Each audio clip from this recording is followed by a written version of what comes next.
მოგესალმებით, ვაგრძელებთ Power BI-ში დავალევების შესრულებას. დღეს გავივლით Dynamic Groupings სეგმენტაციას.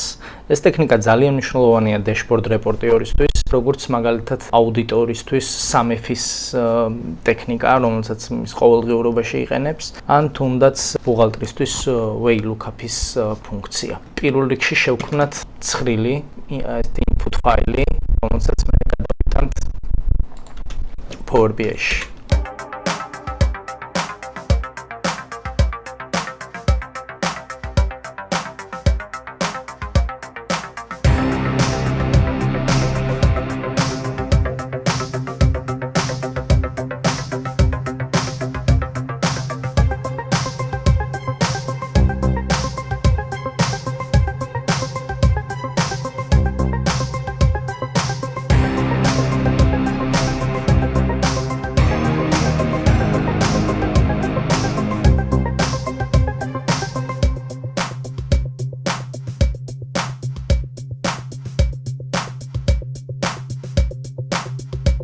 ჩვენ წარმოვადგინეთ ცხრილი, სადაც არის რაოდენობა, გასაყიდი ფასი, თვითღირებულება, შემდეგ პროდუქციის ID, რომელიც primary key არის ამ შემთხვევაში ამ ორი table-ისთვის და გაყიდვების ID, რომელიც გაყიდვა იყო. ანუ რო გავიაზროთ ახლა ეს კლასიკური გაყიდვების ცხრილი, ანუ პირველი გაყიდვა არის რო გაიყიდა 127 ერთეული, ანუ ეს რაოდენობა, მეორე გაყიდვის კოდი არის რომ გაიყიდა და ასე შემდეგ.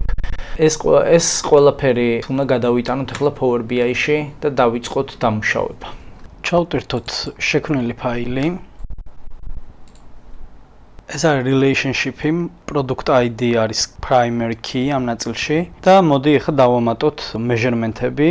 ყველაფერი ვეცადოთ ავაწყოთ DAX-ში, რადგან ახალი კოლუმების დამატება ყოველთვის არის ცდუნება ხოლმე, მაგრამ სინამდვილეში იღებს ძალიან მოუქნელ დიდ ფაილს, რომელიც ესე ვთქვათ ხშირად გაგიჭედავს. შევქმნათ ეს ერთი გვჭირდება ხოლმე რომ დავამატოთ table-ი, new measure. მოდი ეს ცოტა გავადიდოთ რომ გამოჩნდეს. პირველი გვინდა total revenue. რა თქმა უნდა 3x-ი გვინდა ამ შემთხვევაში და არა 3, იმიტომ რომ შეცდომაში გვიყვანს ვითვლით გაყიდვებიდან გვინდა ფასი გამრავლებული რაოდენობაზე. Total revenue წარმოვადგინეთ. Total cost-იც გვინდა 3x sales quantity გამრავლებული და total margin-იც წარმოვადგინოთ, მარჟა. Okay.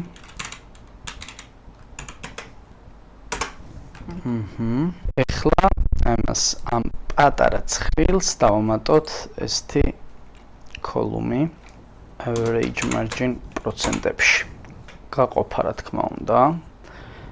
Numerator, ანუ გასაყოფი გვინდა ამ შემთხვევაში total margin-ი. მეორე სინტაქსი გვინდა გამყოფი revenue და გვინდა 0. ეს გვინდა რომ იყოს პროცენტებში და კონდეს descending. ეხლა ჩვენ გვინდა ისეთი ინდიკატორი table-ი შევქმნათ, რომელიც ამას დამილაგებს მარტივად აღსაქმელ განზომილებებად. ანუ აი ხა 15.62 არაფერს არ ამბობს. მოდი დავამატოთ.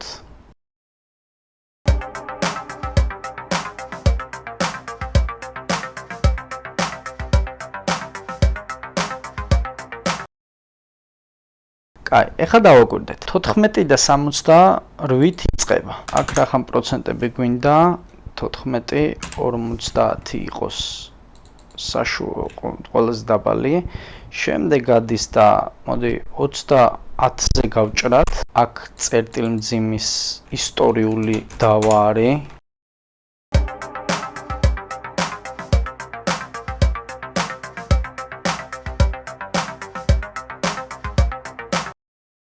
ხო, რაც ყველაზე მთავარია, არ დაგვავიწყდეს ეს ახალი table აუცილებლად უნდა წარმოვადგინოთ რიცხვებში. ტექსტის ფორმატი მერე DAX ფუნქციას ძალიან ესე ვთქვათ ვნებს ხოლმე და ვერ გადიხარ შედეგზე. და ეხლა უნდა წარმოვადგინოთ მთავარი measurement-ი, მთავარი გაანგარიშება, რომელიც წარმომიჩენს ისე როგორც profit margin-ები მინდა რომ გავიგო რამდენია ამ პროცენტებში გამოანგარიშებული. measurement-ი იყოს. ვიწყებთ კალკულაციით, ვითვლით რას? total margins. ეს თანხაა ჩვენთვის მნიშვნელოვანი რაც გვრჩება, ფილტრი. აქ უნდა დავთვალო value, მერე ეს უნდა ჩავსვა count rows-ში. ამას მოკლედ ახსნით მერე უკვე სურათს რომ მივიღებთ.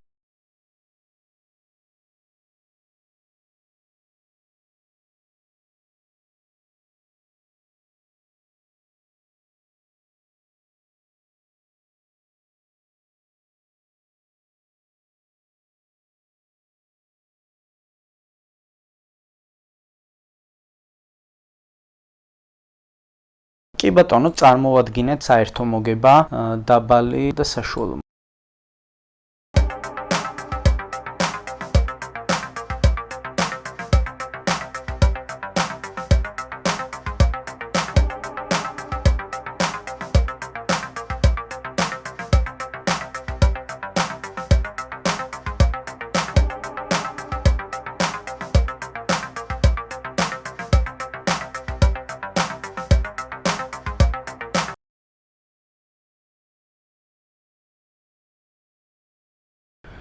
ესე ჩვენი წარმოდგენილი ცხრილი, რომელიც თავარ სურათს გვანახებს. ყველაზე მთავარი არის აი ეს გაანგარიშება, რომელიც დინამიურ ჯგუფებს, რომელიც ხელოვნურად შევქმნით.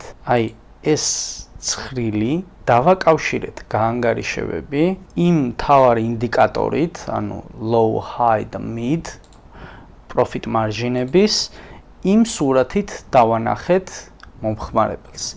ეხლა მოდი გავიაზროთ აი ეს ფუნქცია. nested ფუნქციის ტიპი ყოველთვის ჯობია რომ გულიდან დავიწყოთ განმარტება და ახსნა. პირველ ნაწილში ჩვენ მოვფილტრეთ აი სამი ფის მსგავსი ლოგიკა აქვს, ოღონდ ერთ-ერთში არ გავს. მოვფილტრეთ average margin-ები, რომელიც ჩვენ აქ და ეს დავიანგარიშეთ პრიმიტიულად. აი ესენი რომ დავიანგარიშეთ და ორი end-ის ნიშანით ჩავუშვით, ანუ 3-ის 1 და 3-ის 2, ანუ end ფუნქციით დავაკავშირეთ, რომ მინიმალურზე მაღალი ან ტოლი უნდა იყოს და მაქსიმალურზე ნაკლები, ანუ 1-დან იმ 14 რაღაცამდე უნდა იმოძრაოს და ეს არის DAX ფორმატი და როგორც შეიძლება მარტო high ავირჩიოთ და მარტო high მინახოს, მარტო middle. მერე დავთვალეთ ლაინების რაოდენობა, უკვე რეალურად ამ ნაწილში დავათვლევინე, რომელი უკავშირდება middle-ს, რომელი უკავშირდება high-ს და ასე შემდეგ.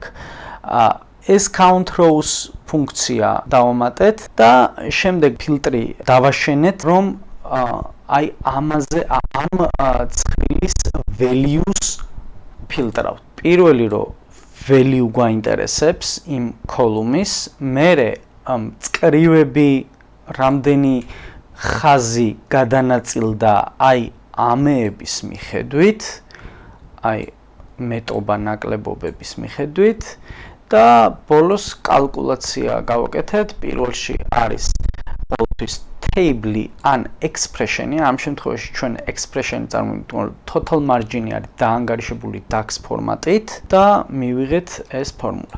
ამის სხვადასხვანაირი ტექნიკები არსებობს, ასე ვთქვათ, დინამიური ჯგუფების ჩაწერის, სინტაქსის ჩაწერის სტილი, დისციპლინა. მაგრამ ყველაზე კლასიკური არის ეს. დღეისთვის სულ ეს იყო. მომავალში კიდევ გავაგრძელებ სხვადასხვა ინსაიტმენტების ვიდეო რელიზების გაკეთებას და იმედია დაგეხმარებათ ამ განზომილებიდან დაინახოთ ხოლმე თქვენი თეიბლები, რომლებიც ესე ვთქვათ საბოლოო ჯამში გადაწყვეტილებად უნდა გადაითარგმნოს ყველა რიცხვი. მადლობა ყურადღებისთვის.